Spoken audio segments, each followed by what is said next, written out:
ሰላም ሰላም እንዴት ናችሁ?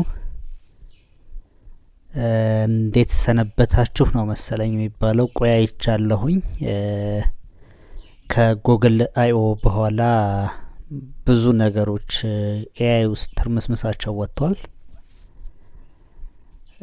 ጎግል አይኦ ማለት ብዙ ነገር ነው ያስተዋወቁት። ቀላል አይደለም ያስተዋወቁት። በሁለት ሰዓት ውስጥ ያን ሁላ ከቨር ማድረግ ገራሚ ነው እና ኦልሞስት ኤጂአይ ወይም ጀነራል አርቲፊሻል ኢንተለጀንስ የሚባለው ዓለም ውስጥ እንደገባን ነው የሚመስለው።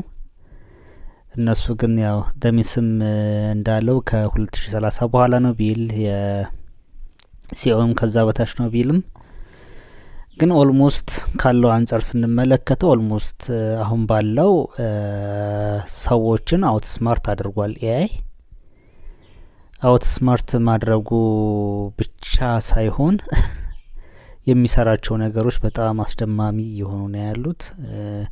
እንደውም አንዳንድ እንትኖች እያየሁ ነበረ። ተንኮል እያሰበ እንደሆነ የሚያሳዩ የትዊተር ፖስቶች እያየሁ ነበር። ምናልባት ኤአይ ተንኮል አስቦ የሰው ልጅ አጌነስት ከሰው ልጅ ሊቆም ቢፈልግና ሰዎች ሊያደርጉት የሚችሉት ምንድነው ፓወር ከት ኦፍ ማድረግ ነው ምናምን የሚባሉ ነገሮች ነበሩ። እነሱን እንዳያደርጉ የሚያደርግ የሆነ ስራ እየሰራ እንዳገኙት አይነት ነገር ትዊተር ላይ ፖስት ተደርጎ አይቻለሁ።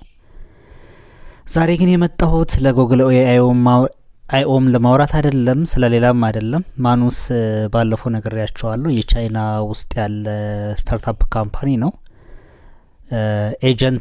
ኤጀንት ነው እንትኑ የኤአይ አይነት ያው ከኤአይ ላይ ቢውልድ የተደረገ ኤጀንት ነው። አሲስታንት እንደማለት ነገር ነው የምትሉት። ታስክ የሆነ ኢንስትራክሽን ሰጥታላችሁ በራሱ ሁሉን ነገር ከጨረሰ በኋላ ይሰጣችኋል።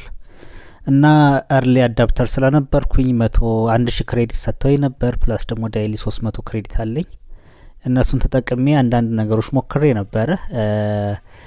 የኮመርስ ፕላትፎርም ስራ ላይ ብየው ነበረ። መጽሐፎችን የአሮጌ መጽሐፎችን መስራትና መሸጥ የሚባል ነገር እሱን አልጨረስኩትም፣ ገና ነኝ ጨርሰዋለሁ። ግን ዛሬ ከአስደመሙኝ አንደኛው ለህፃናት ማለት ኢንስፓየሪንግ የሆነ ምንድን ነው ጥሩ የሆነ ሞቲቬት ሊያደርጋቸው የሚችል ስለ ሳይንቲፊክ ዲስከቨሪ ሊያስተምራቸው የሚችል በሜሪ ኩሪ የላይፍ ላይ ያጠነጠነ ኢሉስትሬትድ ቡክ ስራ ላይ ብዬ ጠይቄው ነበር እና ከጠየቅኩት በኋላ የሰራልኝ ነገር አለ። ያው እድሜያቸው በ10ና 12 አካባቢ ለሆኑም ተማሪዎች እና ዲቴይል ወደ 20 ፔጅ የሚደርስ ውስጡ ያሉት ደግሞ ኢሉስትሬሽኖች ካርቶን እንዲሆኑ ብዬ ጠይቄው ነበር። መጨረሻ ላይ አካባቢ በፒዲኤፍ ፎርማት እንዲሰጠኝ ያደረኩት ብዙ ክሬዲቶችን ከወሰደ በኋላ መጨረሻ ላይ በፒዲኤፍ ፎርማት ኢሉስትሬሽን ሰጥቶኛል። ሜሪ ኩሪ ላይፍ ኦፍ ዲስከቨሪ የሚል መጽሐፍ ነገር ነው የሰጠኝ ኢሉስትሬትድ ቡክ። እዚህ ጋር ይሄ ከቨር ፔጁ ላይ የሚመጣ ነው። ያው ኤአይ ስለሆነ ሁሉም ፐርፌክት አንጠብቀውም።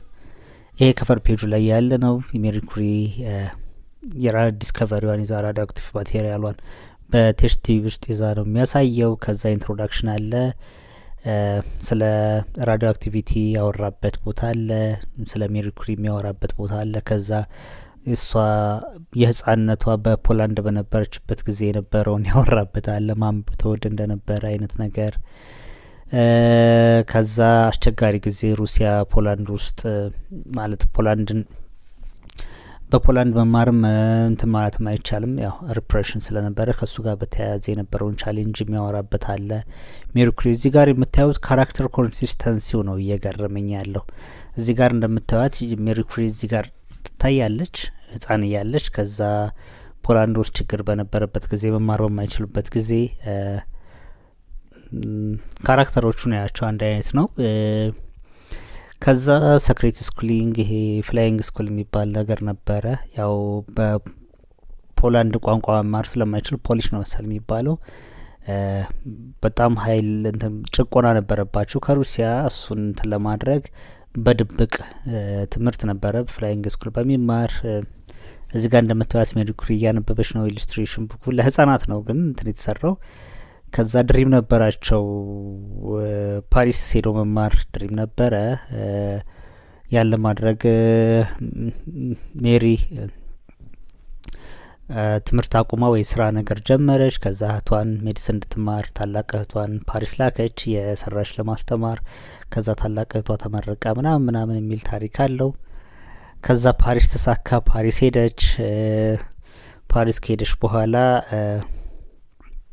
ድሪም ነበራት ፓሪስ መሄድ።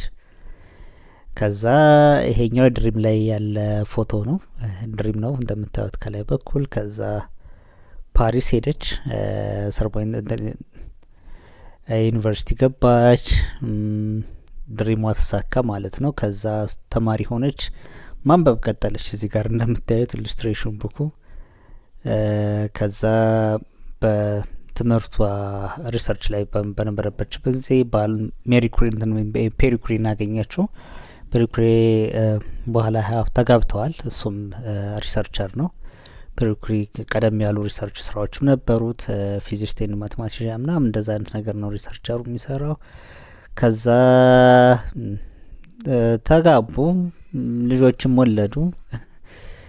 ከዛ ሜሪ ኩሪ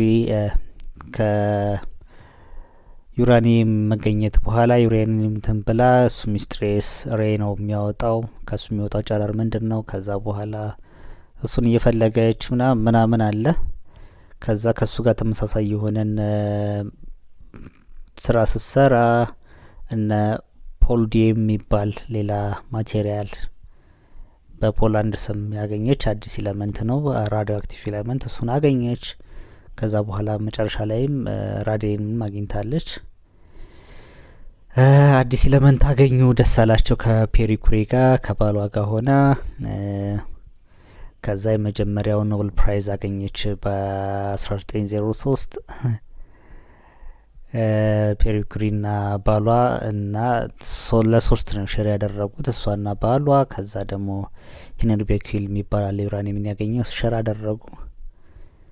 ከዛ ሳድነስ ወደ ቤቷ መጣ፣ አዘነች ነው የሚለው። ያው ባሏ በሞት አጣችው። በምንድነው በሰረገላ በሚባል ነው፣ በሱ ተገጭቶ ህይወቱን እንዲያጣ ሆነ። ከዛ በኋላ የባሏን ቦታ ተክታ ፕሮፌሰር ሆነች፣ ማስተማር ጀመረች ሰርቦን ዩኒቨርሲቲ ውስጥ።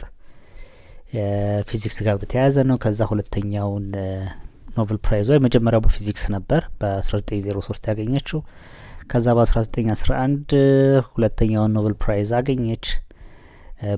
በፊዚክስ ሳይሆን በዚህ ሰዓት በኬሚስትሪ ነው ያገኘችው እና እንደምታዩት ደስተኛ ሆነች። ከዛ ስራዋን እየሰራች ወርልዷን አንደኛ ዓለም ጦርነት ተጀመረ። አንደኛ ዓለም ጦርነት ሲጀመር ጦር ሜዳ ሄደች፣ ያው የተጎዱትን ለማከም። ኤክስሬ አልነበረም እና የራሷን ኤክስሬ ሊተራል ኩሪ የሚባል ወይም ፔቲ ኩሪ የሚባል ኤክስሬ ከልጆቿ ጋር ሆና ነው በጦር ሜዳ ሄዳ ውስጥ የቀረውን ጥይት እንዴት በኤክስሬ እያየች እንትን ለማድረግ ማሽኑንም እንትኑንም እዛው መኪናዋ ላይ ጭና ነበር ትሄድ የነበረው። እንደምታያት ናት። ከዛ መጣች። ሌጋሲ ያው የእሷ እንደምታዩት እሷ የሚከተሉ ኩሪ ኢንስቲትዩት ሆነ። ከዛ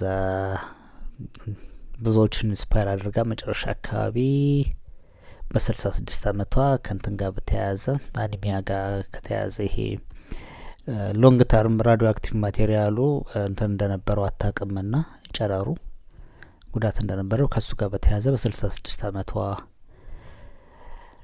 እንትን አለች ትላለች። ከዛ ቀጣይ ደግሞ እናንተ ዲስከቨሪ እናንተም የእሷን ፈለግ ተከተላላችሁ አይነት የሚል ኢሉስትሬሽን ቡክ ነው የሰራው እና እንደምታዩት በጣም ደስ የሚል ኢሉስትሬሽን ነው። ከምንም በላይ ያሳቀኝ ካራክተር ያሳቀኝ ሳይሆን እንትን ያለ ካራክተር ኮንሲስተንሲው ነው። እዚህ ጋር ከመጀመሪያው ፔጅ ጀምሬ ባሳያችሁ ይሄኛው ከታይትል ፔጁ ነው። ከዛ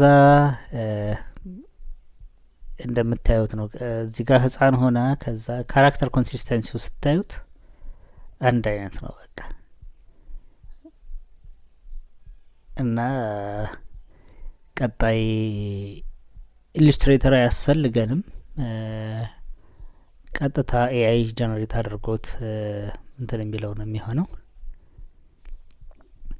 እና የህጻናት ቡክም በቀላሉ የሚሰራበት ቦታ እየደረሰ ነው ብዬ አስባለሁ። ይሄ ስለገረመኝ ነው በጣም ኦልሞስት ፐርፌክት የሚባል እንግሊዘኛው ጽሁፉን ብትመለከቱት ከ10 እስከ 12 አመት ለሚሆኑ ያው እንግሊዘኛ ፈርስት ላንጉጃቸው ለሆኑ ፐርፌክት የሆነ ነው።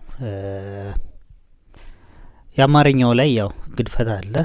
ትራንስሌሽን ስለሆነ ስቲል እንደምለው በራሱ ቶክኖች በአማርኛ ቶክን አይደለም ትሬን የተደረገው ሞዴሉና እሱ ችግር አለው። አማርኛ ቨርዥን ስጠይ ብዬው ነበር። የአማርኛው ቨርዥን ትራንስሌት ነው ያደረገው ቀጥታ። ቋንቋው ግን ትንሽ የተመታ ነው። ከዋክብትን የሚያብረቀርቅ ወይም ሐኪሞች በሰውነታችን ውስጥ ሳይከፍታቸው በሰውነታችን ውስጥ ምን ማየት እንደሚችሉ አስበው ያውቃሉ? እነዚህ ትልልቅ ጥያቄዎች ናቸው እና መልሶች ብዙውን ጊዜ ምናምን እያለ ይሄዳል። ያው ትራንስሌሽን ስለሆነ ዛትማች ጠንካራ አይደለም። ቢሆንም ግን የመጀመሪያ ሙከራው ጥሩ ነው። የፓሪስ ህልም ታይትሎቹን ግን በትክክለኛ ተርጉሟቸዋል። ብዙዎች ለራሷ ህልም አልነበሩም። በአጋጣሚ አጋር የነበረች አጋር ነበራት የሆነች አጋር ነበራት ምናምን እያለ ይቀጥላል። አማርኛው ግን ጥሩ አይደለም። ቢሆንም ግን እንግሊዘኛው ጥሩ ከሆነ እንግሊዘኛው ወደ አማርኛ ትራንስሌት አድርጎ ኢሉስትሬሽን ተጠቅሞ ለህጻናት ማስተማሪያ የሚሆኑ ሞር ኢንስፓይሪንግ የሆኑ እንደዚህ ያሉ ኮንተንቶችን ለመስራት ያገለግላል ነው። ሰርቶ ለመጨረስ በሚገርማችሁ ሁኔታ 30 ደቂቃ እንኳን የፈጀበት አይመስለኝም። ያው ኢሉስትሬሽኖችን ክሬት ለማድረግ ረጅም ሰዓት ስለሚወስድበት ኢሜጅ ጀነሬሽን ስለሆነ 30 ደቂቃ እንኳን የፈጀበት አይመስለኝም ቶታሊ ካልኩሌት ባደርገው እና እስካሁን ካየኋቸው ኤጀንት ኤአይ ኤጀንቶች ቤስት ኤጀንት የምለው ለእኔ ማኑስ ነው። ይህንን ለማለት ነው። ባይ ባይ። ደህና ሁኑ። ቻው